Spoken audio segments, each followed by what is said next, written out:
Great. Hi to everyone, and thank you for the invitation. My colleague, Mr. Protopapadakis, will try to join us later. Unfortunately, he had some unexpected obligations, so I will be the speaker of our paper. And we are going to speak about ontology.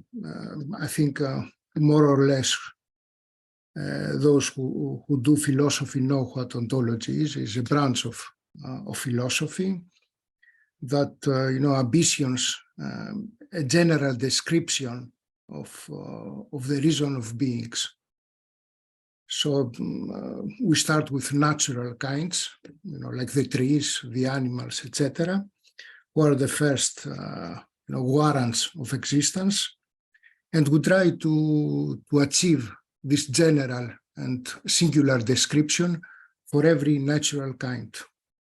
And this was the great ambition of Aristotle, to have achieved, to have completed a method for presenting this general ontology. As we know, this plan was later supported by a first philosophy or theology, but this is not the subject matter of my speech. But with Immanuel Kant, we have a shift in ontology, because no general ontology is possible anymore. There is no way that we can, reach the beings. There is no way that we can achieve this general description of every singular being. And so we live all in an as-if situation, because there is no way to know the reality of things, and we only live the representation of things. So in a way, we live in a general representation, having no means to go through the representation and reach the original being. And that's a great shift in ontology, because it is the initiating of constructivism, where everything is a representation, you and me and everyone else, and of course the films that we see. So when we speak about ontology in film philosophy, well, the first great theorist that we have in mind is André Bazin, the famous French theorist. For him, the ontology of film is the photographic realism, as we know very well. And what makes the ontological claim of cinema is photographic realism. And that led to certain other things, the refusal or the negation of editing, of film editing. We know that Bazin preferred always the plan séquence, as they say in French, so the continuous taking of film. And in this way, he was standing against Sergei Eisenstein, who was based his whole cinema technique on montage, on editing. Well, that's the first ontology, but we must say that this is not very well standing in our days. For now, we have the digital image and the possibilities to replace photographic realism, but by virtual realism, or how, as Baudrillard would say, by simulacra and simulation, is making the claim, André Bazin's claim, not very efficient in our times. But at the same time, we have, not at the same time, a little later, in the 70s, we have a second theory in France about the ontology of film. And in Bazin, we have a kind of objectivation, of film objectivation, that was surpassed by time. The time, he was a follower of Henri Bergson, time would manage to overcome the objectivation of film image. But for other French theorists of the 70s, and the foremost is Jean-Louis Comolli, and others who were very much inspired by psychoanalysis, and especially Jacques Lacan, there was another ontological structure in the commercial narrative cinema. We speak always about commercial narrative cinema, and this is the cinema mechanism. The basic ontological structure in this theory is the cinema mechanism. And this cinema mechanism is not what we think that it is, the set, getting the images, editing, and the other things.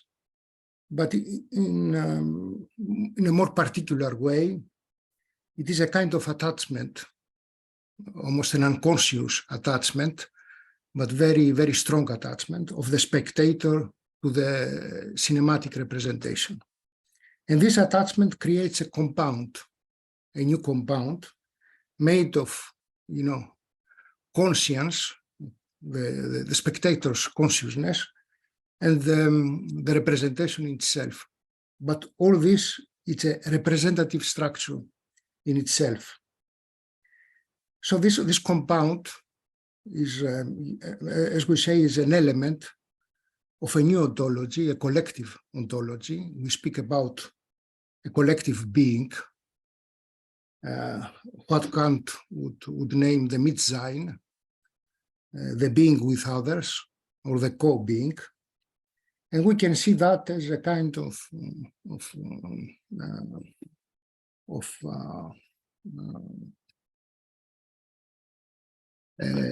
intellectual structure, of representative structure in this new ontology. So what we have here, what is the being, is this compound of spectator and filmic representation. So since we move to this theory, we must say that this theory is more or less contemporaneous to the second wave feminism, and the idea that the gender is produced by mechanism. We have the great book by Kate Millett, Sexual Politics, which speaks about how literature produces the gender dualism, the dualism between male and female. So there is a kind of contemporaneity in these ideas, this coming back to some essential structures that are very close to a new psychoanalysis.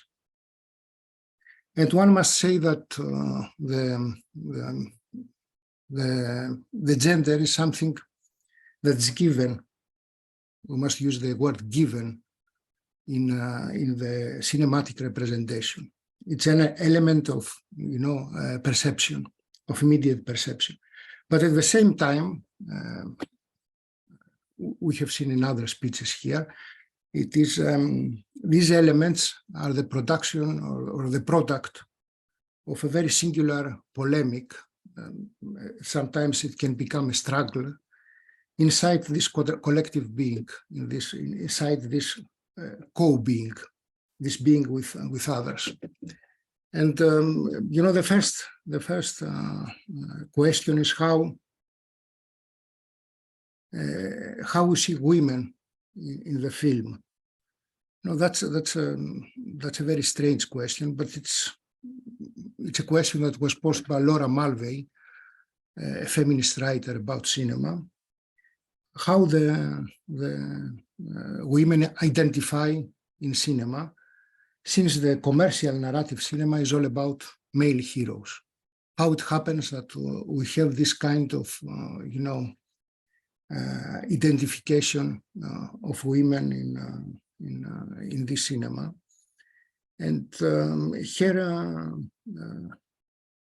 her idea is inspired also by psychoanalysis, is the idea of a pro-Oedipian phase in the development of beings, of human beings, where there was no division between male and female. So in a way, by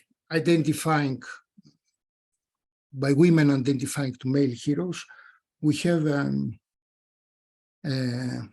kind of return to a pre-Oedipian paradise. And that, allows to female spectators to produce all these feelings that very often are repressed. They are polemic feelings or a certain autonomous will that general society does not allow to be produced. Anyhow, that's in general the theory. I'm not going into details. So, but at the same time, the women also in films are more or less what we would call auxiliary bodies. They are bodies that are there to help male heroes in certain very specific roles. It's the romantic interest or the woman in distress, as they say. Now, there are, of course, advancements in the last decades. It's not always so. There are many differences, but still in the commercial narrative cinema, women are presented as auxiliary bodies, and that happens very often without breaking this kind of identification between the spectator and the male hero, whether the spectator is male or female. And the idea here, if we go at the very end of this theory, is that the identification produces reality. So the reality of vision cannot be produced. We must always speak about film ontology, cannot be produced without identification. And that would make us a little suspicious about films with messages, because films with messages seems to say that there is a spectator of the commercial narrative cinema that is independent, his or she is autonomous, and doesn't need the identification, but it can't work critically on film without this whole cinematic mechanism. That means that we don't have to do anything on the formal level. The formal level can be that of a realist representation, so the presentation of a story. And if the story is, let's say, very much on equity, on gender equity, this story would produce positive repercussions in the consciousness of the spectator. That can be true, but can be also false, a false idea. Because in any case, there is an element of repetition in representation that makes that the repetition of realist narration and realist commercial narrative cinema, even when there are fantasy films, there is this element of realism, cannot really change many things, because the core of the problem, which is a formal problem, not a realist problem, remains intact, remains the same. So I would like to give you an example of what I'm saying before I finish with my speech. The example that I'm going to give you is the film Possession, by Andrei Zulawski. It's a film of 1981. And with the films of Zulawski, we have a very original presentation, because Zulawski always refutes, negates the realist acting, the dramatic acting.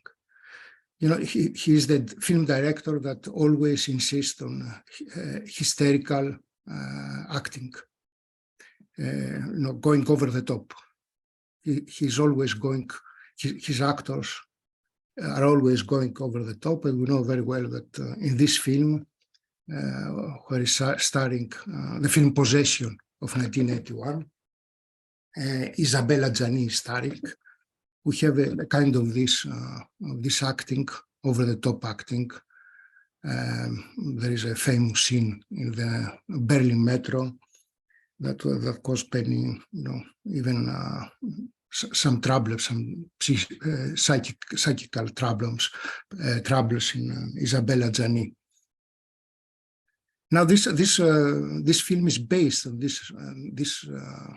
this idea of the auxiliarity of female body. But what is very different here is that this auxiliarity is not attached to the male hero, but to the monstrous, that is to monstruosity. And that makes a kind of, a very uncanny feeling, a very uncanny situation, where we watch a thriller, classical thriller, but it's not so classical because it's overdoing it. And what is the sane element that is going to be safeguarded in the end is completely false. It's not at all natural. It's not at all human. It's not the human that is safeguarded at the end. It's the monstrous that's safeguarded. And the whole film is taking place in Berlin before the fall of the wall.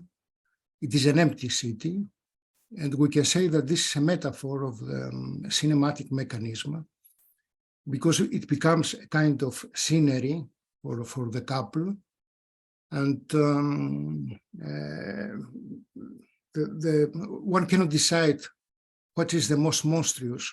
It is the city, it is the couple, or the monster in itself. There is a kind of equivalence of monstrosity. And there is this kind of threat. It's a constant threat. And the male hero, Sam Neill, is the employee of some corporation which is totally obscured. And nobody knows what is it about, but it's something very, very, very somber, very, very obscure. And there is some kind of, a kind of compact of different approaches. We have the corporate reason in this film. We have monstrosity, but also we have Zen philosophy and Oriental philosophy. And this is the frame, the theoretical frame of the movie. And